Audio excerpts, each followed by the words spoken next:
3 years after the pandemic, the first tour groups from China arrived Monday in the Thai capital of Bangkok. Greeted by flowers and a warm welcome from the Southeast Asian country, betting on tourists' return to boost the recovery of its vital tourism sector. On Monday morning, officials from the Thai Tourism Authority and the Chinese Embassy in Thailand welcomed the first two groups of about 20 tourists each from Guangzhou at the Dongmyung International Airport. The tourists, on a 6-day travel program, will visit Bangkok and then head south to a seaside resort. The arrival of the tour groups comes as China, one of the world's largest outbound tourism markets before the pandemic, resumed outbound group tours on Monday.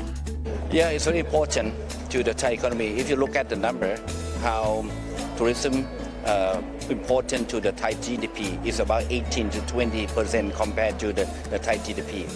And we hit very hard from the COVID-19. So now when China come back, the tourists from China mainland come back, it's very important.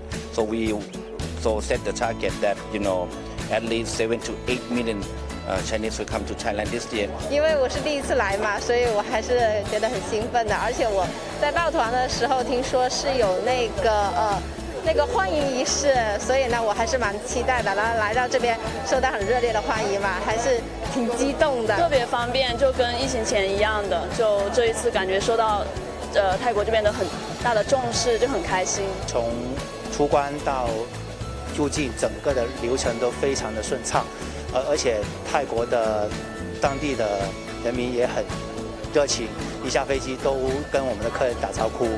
Starting Monday, China resumed outbound group travel to 20 countries, including Thailand, the Maldives, the United Arab Emirates, Russia, and New Zealand.